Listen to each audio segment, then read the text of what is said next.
Rangegowda mister and Mrs.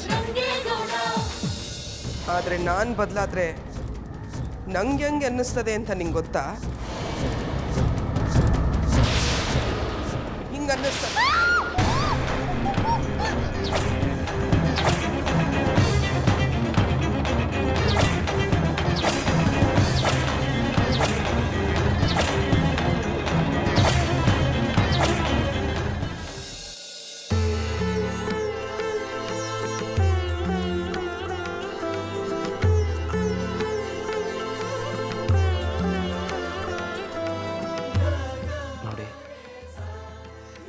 ಏನಾದರೂ ಆದರೆ ತಡ್ಕೊಳ್ಳೋ ಶಕ್ತಿ ನನಗಿಲ್ಲ ಮೇಡಮ್ ಅವರೇ.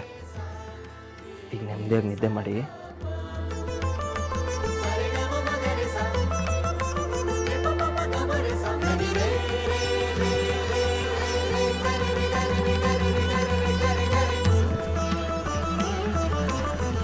ಅವ್ವ,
ನೀನು ಯಾಕವ ಇಟ್ಟೊತ್ನಾಗ ಬರೋಕೋದೆ?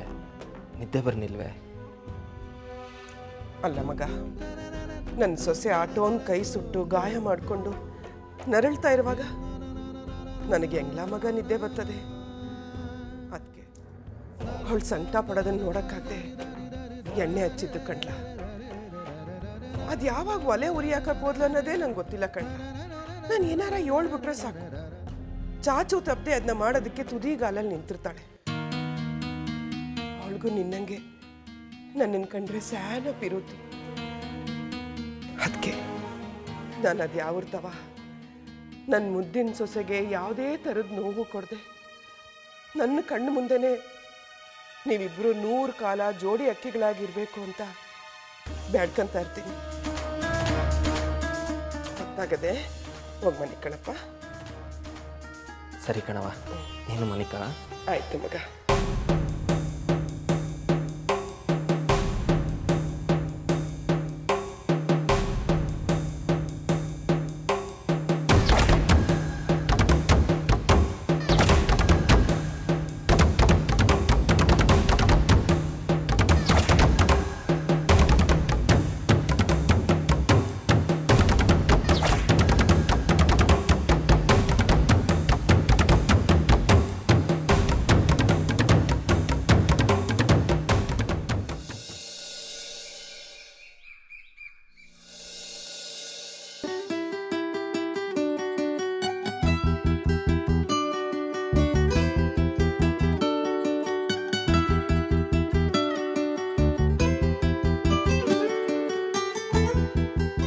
ಮೈಸು ಮೇಡಮ್ ಅವರು ನಿದ್ದೆ ಮಾಡೋವಾಗ ಎಷ್ಟೊಂದು ಮುದ್ದಾಗಿ ಕಾಣ್ತಾರೆ.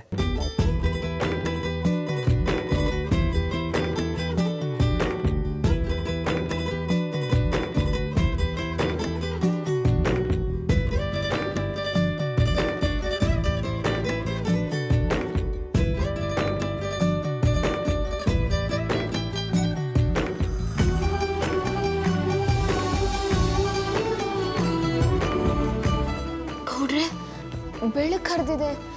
ನಾನು ಏಳ್ಸೋದ್ ಬಿಟ್ಟು ಏನು ಮಾಡ್ತಿದ್ದೀರಾ? ನಿಮ್ಮ ಕೈಗಾಗಿರೋ ಗಾಯದ ನೋವಿಗೆ ನೀವು ರಾತ್ರಿ ಎಲ್ಲ ನಿದ್ದೆ ಮಾಡದೆ ಒದ್ದಾಡ್ತಾ ಇದ್ದೀರಿ. ಅದು ಬೆಳಗಿನ ಜಾವದಾಗ ಒಳ್ಳೆ ನಿದ್ದೆ ಹತ್ತಿರ್ತದಲ್ಲ, ಅದಕ್ಕೆ ಎದ್ದೊಳಿಸ್ಲಿಲ್ಲ ಮೇಡಮ್ ಅವರೇ. ಈ ಕೈ ನೋವು ವಾಸಿ ಆಗಿರ್ಬೇಕಲ್ವೇ? ನಿನ್ನೆಗಿಂತ ಪರವಾಗಿಲ್ಲ. ಇರಕ್ಕಿಲ್ವಾ ಮತ್ತೆ? ನಮ್ಮ ಅವ್ವನ ಕೈ ಗುಣನೇ ಅಂಥದ್ದು. ನಮ್ಮ ಅವ್ವ ಕೈ ಇಟ್ಟರೆ ಎಂಥ ಗಾಯನಾದರೂ ವಾಸಿ ಆಯ್ತದೆ. ಅತ್ತೆ ಕೈಗುಣನ ಅವ್ರೇನು ಮಾಡಿದ್ರು? ಓ, ನಿಮಗೆ ಗೊತ್ತಿಲ್ಲ ಅಲ್ವೇ? ಅದು ರಾತ್ರಿ ನೀವು ಮಲಗಿದ್ದಾಗ ಅವ್ವ ನಿಮ್ಮ ತಾವು ಬಂದು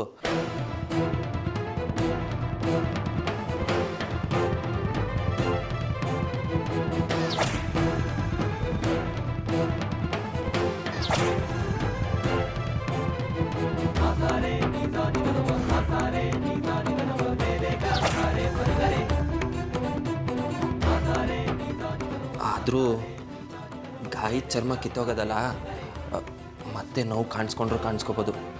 ನಾನು ಯಾವುದಕ್ಕೂ ಡಾಕ್ಟ್ರನ್ನ ಕರ್ಕೊಬತ್ತೀನಿ, ಇರಿ. ಅಯ್ಯೋ ಗೌಡ್ರೆ, ನನ್ನ ಮಾತು ಕೇಳಿ. ನನಗೀಗ ಯಾವ ನೋವು ಇಲ್ಲ.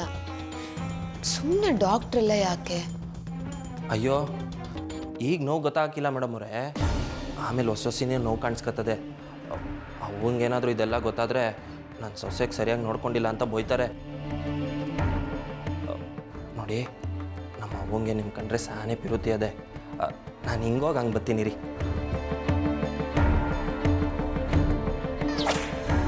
ಇಷ್ಟು ಚಿಕ್ಕ ಗಾಯಕ್ಕೆ ನೀವು ಇಷ್ಟೊಂದು ನೋವು ಪಡ್ತಾ ಇದ್ದೀರಾ. ನಿಮ್ಮ ತಾಯಿ ಮಾಡ್ತಿರೋ ಅನ್ಯಾಯದ ಬಗ್ಗೆ ಗೊತ್ತಾದ್ರೆ ಇಲ್ಲ, ಹಾಗಾಗೋದಕ್ಕೆ ನಾನು ಬಿಡೋದಿಲ್ಲ. ಈಗಲೇ ಹೋಗಿ ಅತ್ತೆ ಹತ್ರ ಮಾತಾಡ್ತೀನಿ.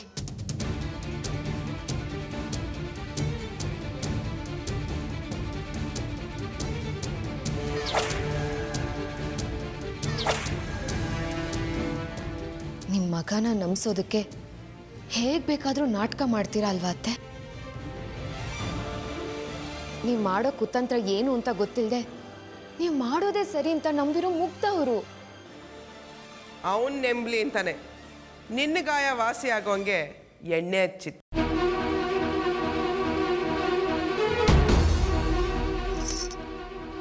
ಪ್ಲೀಸ್ ಬೇಡ ಅತ್ತೆ, ಈ ರೀತಿ ಒಳಗೊಂದು ಹೊರಗೊಂದು ನಾಟಕ ಮಾಡಬೇಡಿ. ಅವ್ರ ನಂಬಿಕೆನ ದುರುಪಯೋಗ ಮಾಡ್ಕೋಬೇಡಿ. ಅವ್ರು ನಿಮ್ಮನ್ನ ದೇವ್ರು ಅಂತ ನಂಬಿದ್ದಾರೆ. ಅಂಥವ್ರ ನಂಬಿಕೆಗೆ ಮೋಸ ಮಾಡೋದು ಸರಿಯಲ್ಲ ಅತ್ತೆ. ನಾನು ಮನ್ಸು ಮಾಡಿದ್ರೆ ನಿಜ ಏನು ಅಂತ ಅವ್ರಿಗೆ ತಿಳಿಸಿ ನಿಮ್ಮ ವಿರುದ್ಧ ಜಗಳ ಮಾಡ್ಬೋದಿತ್ತು, ಚಾಲೆಂಜ್ ಮಾಡ್ಬೋದಿತ್ತು. ಆದ್ರೆ ಅದರಿಂದ ಮೋಸ ಆಗೋದು ನನ್ನ ಗಂಡಂಗೆ. ನನಗದು ಬೇಡ. ನೀವು ಬದಲಾದ್ರೆ ಅಷ್ಟೇ ಸಾಕು. ಪ್ಲೀಸ್ ಅತ್ತೆ, ಪ್ಲೀಸ್ ಬದಲಾಗಿ, ಪ್ಲೀಸ್. ನೀನು ಏನೇ ಹೇಳಿದ್ರು ನಾನು ಕರ್ಗಾಕಿಲ್ಲ.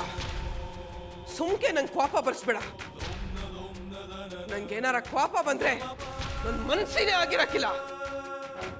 ನಿಮಗೆ ಕೋಪ ತಾಪ ಏನೇ ಬಂದ್ರು ನಿಮ್ಮನ್ನ ಹೇಗೆ ಶಾಂತಮೂರ್ತಿ ಥರ ಕರಗಿಸ್ಬೇಕು ಅನ್ನೋದು ನನಗೆ ಚೆನ್ನಾಗಿ ಗೊತ್ತಿದೆ ಅತ್ತೆ.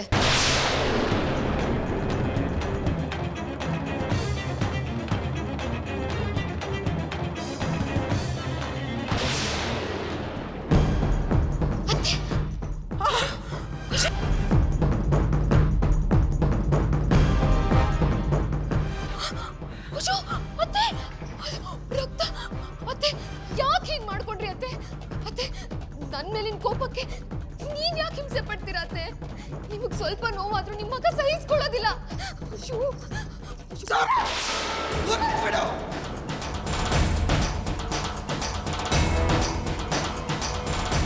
ನನ್ನ ಕೆಣಕದಷ್ಟು ನಾನು ಕೆಟ್ಟವಳಾಯ್ತೀನಿ. ಈ ರಕ್ತ ನನ್ನ ಮೈನಾಗಿಂದ ಅರಿಬಾರ್ದು ಅನ್ನೋವಂಗಿದ್ರೆ ನನ್ನ ಬದಲಾಯಿಸೋ ಆಸೆನ ಬಿಟ್ಬಿಡು. ಇಲ್ಲ, ಈಗಲೇ ಹೋಗಿ ರಂಗೇಗೌಡಂತವ ಎಲ್ಲ ಇಷ್ಟಾನು ಹೇಳ್ಬಿಡು. ಅವನು ಅದನ್ನ ನಂಬದ್ ಮ್ಯಾಕೆ ಮಿಕ್ಕಿದಿಸೆ ಮಾತಾಡವ. ಅದು ಮಾಡ್ಬಿಟ್ಟು ಹಿಂಗೆ ಬದಲಾಗು ಅಂತ ನನ್ನ ಬೆನ್ನಿಂದೆ ಬಿದ್ರೆ ನಾನು ರುದ್ರಿ ಅವತಾರ ತಾಳ್ಬೇಕಾಯ್ತದೆ.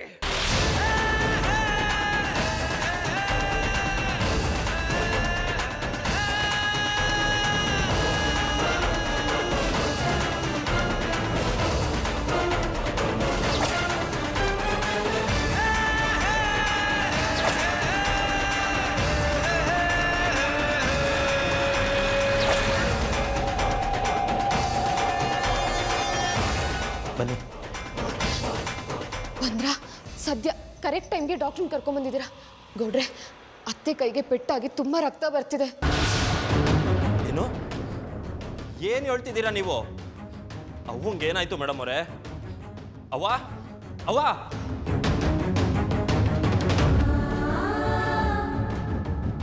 ಅಯ್ಯೋಯ್ಯೋ ಅವ್ವ, ಏನವ ಇದೆಲ್ಲ? ಏನವ ಮಾಡ್ಕೊಂಡೆ? ಅತ್ತೆ, ನಿಮ್ಮ ಮಗ ಏನಾಯ್ತು ಅಂತ ಕೇಳ್ತಿದ್ದಾರೆ. ಏನಾಯ್ತು, ಗಾಯ ಹೇಗಾಯ್ತು ಅಂತ ಹೇಳಿ. ವಾ, ನನ್ನ ವರ್ಷನ ನನಗೆ ತಿರುಗಿಸ್ತೀಯಾ? ಯಾಕತ್ತೆ ಸುಮ್ಮನಾಗ್ಬಿಟ್ರಿ? ಸತ್ಯ ಏನು ಅಂತ ನಾನೇ ಹೇಳ. ಆಯ್ತು ಬಿಡಿ ಗೌಡ್ರೆ. ಅದು ಏನಿಲ್ಲ ಕಣ್ಲ ಮಗ, ನಾನು ಅಡುಗೆ ಮಾಡವ ಅಂತ ಈರುಳ್ಳಿ ಹೆಚ್ಚಕ್ಕೆ ಅಂತ ಹೋದ್ನ. ಕೈ ಹೊಸ ಎಣ್ಣೆ ಆಗಿತ್ತು. ಅದೇ ಕೈನಾಗೆ ಚಾಕು ತಗೊಳಕ್ಕೆ ಹೋದ್ನ. ಅದು ಹಂಗೆ ಮಗಚ್ಕೊಂಡು ಕೈಗೆ ಚುಚ್ಚಿಬಿಡ್ತು ಕಣ್ಲ, ಆಟೆ. ನೋಡಿದ್ರ? ಅಲ್ಲ ಗೌಡ್ರೆ, ಇದು ಸರಿನಾ? ನೀವೇ ಹೇಳಿ. ನಾವೆಲ್ಲ ಇರೋವಾಗ ಇವ್ರು ಯಾಕೆ ಅಡುಗೆ ಮನೆಗೆ ಬಂದು ಈರುಳ್ಳಿ ಕಟ್ ಮಾಡೋ ಕಷ್ಟ ತಗೋಬೇಕು? ನೀವು ನನಗೆ ಔಷಧಿ ಕೊಡ್ಸೋದಕ್ಕೆ ಡಾಕ್ಟ್ರನ್ನ ಕರ್ಕೊಂಬಂದಿದ್ದು ಒಳ್ಳೇದೇ ಆಯಿತು. ಅದರಿಂದ ಅತ್ತೆಗೂ ಅನುಕೂಲ ಆಯಿತು ನೋಡಿ. ಡಾಕ್ಟ್ರೆ, ಅತ್ತೆಗೆ ರಕ್ತ ಬರ್ತಿದೆ, ಫಸ್ಟ್ ಏಡ್ ಮಾಡಿ. ಸರಿ, ನಾನು ನೋಡ್ತೀನಿ. ನೀವು ಹೋಗಿ ಒಂದು ಬೌಲಲ್ಲಿ ಬಿಸಿನೀರು ತೊಗೊಂಬನ್ನಿ. ಹಾಂ.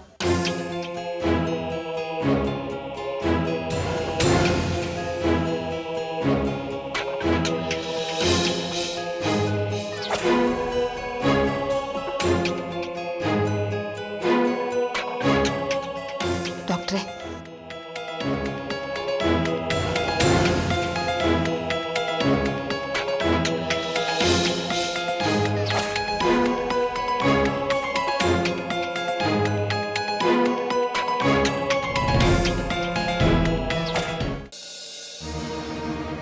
ಡಾಕ್ಟ್ರಮ್ಮ,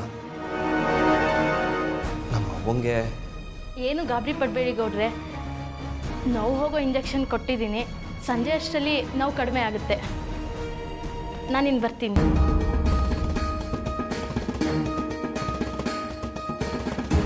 ಅವ್ವ, ಈಗಲಾದರೂ ದಿಟ ಹೇಳವ್ವ, ಈ ಗಾಯ ಹೆಂಗಾಯ್ತು ಅಂತ. ಗೌಡ್ರೆ, ಅತ್ತೆ ಆಗ್ಲೇ ಹೇಳಿದ್ರಲ್ಲ, ಈರುಳ್ಳಿ ಕಟ್ ಮಾಡ್ಬೇಕಾದ್ರೆ ಗಾಯ ಆಗಿದ್ದು ಅಂತ. ನೀವ್ ನೋಡಿದ್ರೆ ಅತ್ತೆ ಸುಳ್ಳು ಹೇಳ್ತಾ ಇದಾರೆ ಅನ್ನೋ ಪ್ರಶ್ನೆ ಮಾಡ್ತಿದ್ದೀರಲ್ಲ. ಗೌಡ್ರೆ, ಡಾಕ್ಟ್ರ್ ಹೇಳಿದ್ದು ಗೊತ್ತಾಗ್ಲಿಲ್ವಾ? ಅತ್ತೆಗೆ ಇಂಜೆಕ್ಷನ್ ಕೊಟ್ಟಿದ್ದಾರೆ. ಅವ್ರು ಸ್ವಲ್ಪ ಹೊತ್ತು ರೆಸ್ಟ್ ಮಾಡಬೇಕು. ನೀವೇನು ಚಿಂತೆ ಮಾಡಬೇಡಿ, ಅತ್ತೆ ಹುಷಾರಾಗ್ತಾರೆ. ಈಗ ಹೋಗಿ ಡಾಕ್ಟ್ರನ್ನ ಬಿಟ್ಬಿಟ್ಟು ಬನ್ನಿ. ಹೋಗಿ. ಅವನು ಹುಷಾರಾಗಿ ನೋಡ್ಕೊಳ್ಳಿ.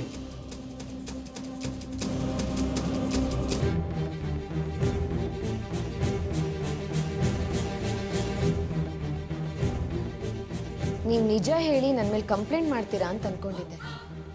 ಪರವಾಗಿಲ್ಲ, ನನ್ನ ಮೇಲೂ ಕರುಣೆ ಇದೆ ಅಂತಾಯ್ತು. ಕರುಣೆ ಗಿರಣೆ ಅನ್ನೋದೆಲ್ಲ ಸುಳ್ಳು. ಆ ದಡ್ಡ ರಂಗೇಗೌಡ ನನಗೆ ಕಚ್ಚೋ ಇರುವೇನೂ ಸಾಯಿಸದೇ ಇರೋಷ್ಟು ಸಮಾಧಾನವಾಗಿರೋಳು ಅಂತ ನೆಮ್ಕೊಂಡವನೆ. ಅಂತ ಹೋಗಿ ನಾನೇ ಹಿಂಗೆ ಕೈ ಹೊಡ್ಕೊಂಡೆ ಅಂತ ಹೇಳಿದ್ರೆ ನನ್ನ ಗುಟ್ನ ನಾನೇ ಬುಟ್ಕೊಟ್ಟಂಗೆ ಆಯ್ತದೆ ಅಂತ ಹೇಳಲಿಲ್ಲ ಆಟೆಯ. ಇದು ನನ್ನ ರಾಜತಂತ್ರವೇ ಹೊರ್ತು ಶರಣಾಗತಿ ಅಲ್ಲ. ನನಗೇನೋ ಹಾಗೆ ಅನ್ನಿಸ್ತಿಲ್ವಲ್ಲ. ಇರಲಿ, ನಿಮ್ಮ ಹಠನ ನೀವು ಮುಂದುವರಿಸಿ. ನಿಮ್ಮನ್ನು ಬದಲಾಯಿಸೋ ಪ್ರಯತ್ನನ ನಾನು ಮುಂದುವರಿಸ್ತೀನಿ.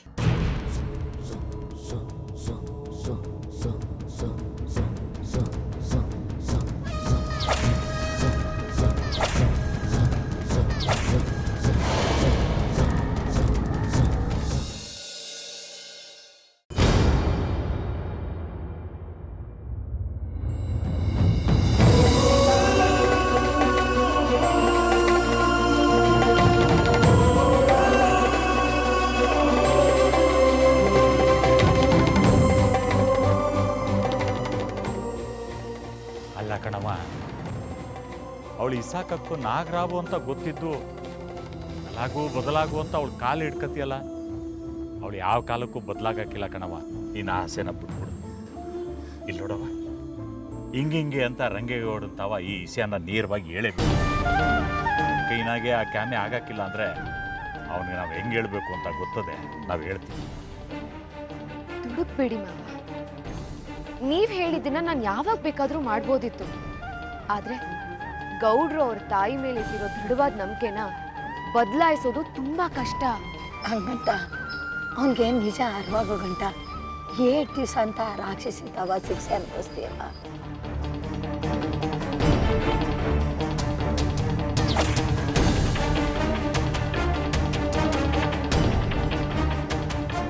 ಇಲ್ಲ ಅಜ್ಜಿ, ನಾನು ಯಾವತ್ತೂ ಇದನ್ನ ಶಿಕ್ಷೆ ಅಂತ ಅನ್ಕೊಳ್ಳೋದಿಲ್ಲ.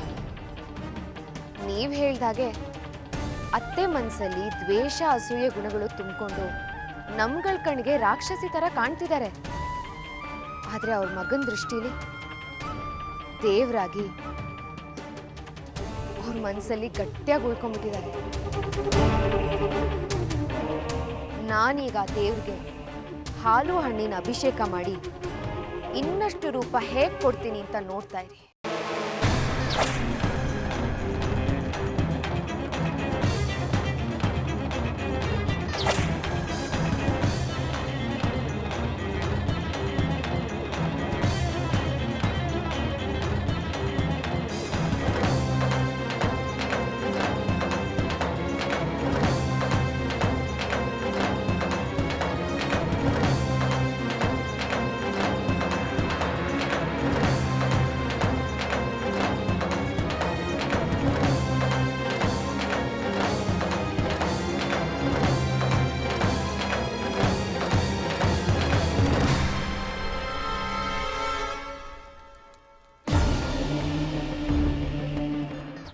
ಏನು ಹಿಂಗಾದ್ರೂ ನಾನು ಜುಟ್ಟಿಡಿಬೇಕು ಅಂತ ಆಸೆ ಪಡ್ಕೊಂಡಿದ್ಯಾ? ನಿನ್ನ ಕಾಲಿಡಿದ್ರೆ ಕರಗ್ನಿಲ್ಲ, ಇನ್ನು ಜುಟ್ಟಿಡಿದ್ರೆ ಕರಗ್ಬಿಡ್ತೀನಾ? ಕೆರಳು ಬಿಡ್ತೀನಿ, ತೆಗಿಲೆ ಕೈಯ. ಮತ್ತೆ ನೀವು ರುದ್ರಿ ಅವತಾರ ತಾಳಿ ನನ್ನ ತ್ರಿಶೂಲದಿಂದ ಕೊಂದ್ರೂ ಪರವಾಗಿಲ್ಲ, ನಾನು ನಿಮ್ಮ ಮುಂದೆ ನಾನಾಗಿರೋದಕ್ಕೆ ಇಷ್ಟಪಡ್ತೀನಿ.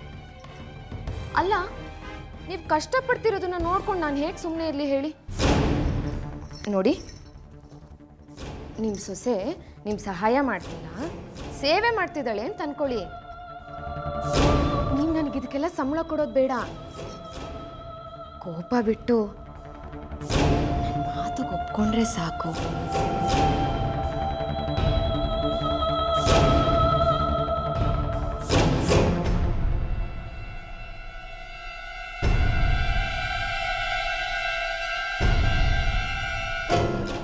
ಈಗ ನೋಡಿ ಅತ್ತೆ, ನಿಮ್ಮ ಮುಖದಲ್ಲಿ ದೇವಿ ಕಳೆ ಕಾಣ್ತಿದೆ.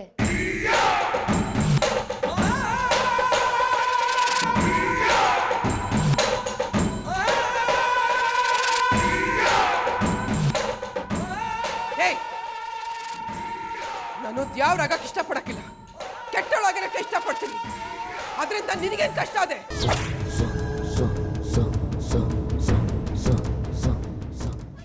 ಇದು ಇಷ್ಟ ಕಷ್ಟದ ಪ್ರಶ್ನೆ ಅಲ್ಲ ಅತ್ತೆ. ನೀವು ಅಲಂಕಾರ ಮಾಡಿಕೊಂಡು ಮಹಾಲಕ್ಷ್ಮಿ ಥರ ಇದ್ರೇನೆ ಚಂದ. ಈ ಮನೆ ನಂದಗೋಕ್ಲಾಗಬೇಕು ಅಂದರೆ ನೀವು ದೇವತೆಯಾಗಿ ಬದಲಾಗಲೇಬೇಕು.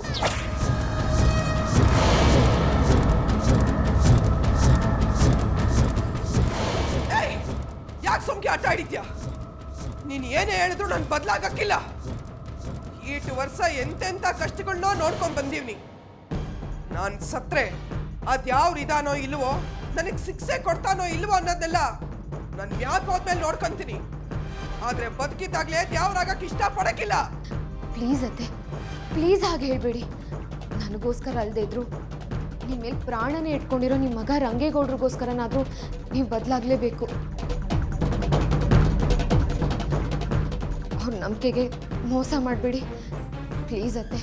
ಅತ್ತೆ, ಬೇಕಿದ್ರೆ ನಾನು ನಿಮ್ಮ ಕಾಲಿಗೆ ಬೀಳ್ತೀನಿ, ನಿಮ್ಮ ಕಾಲು ಒತ್ತಿ ಸೇವೆ ಮಾಡ್ತೀನಿ, ನೀವು ಹೇಳಿದ್ದನ್ನೆಲ್ಲ ಮಾಡ್ತೀನಿ. ನಿಮಗೆ ನಂಬಿಕೆ ಬರ್ತಿಲ್ಲ ಅಲ್ಲ? ನೀವು ಬದಲಾಗ್ತೀನಿ ಅಂತ ಹೇಳೋವರೆಗೂ ನಾನು ನಿಮ್ಮ ಕಾಲು ಬಿಡೋದಿಲ್ಲ.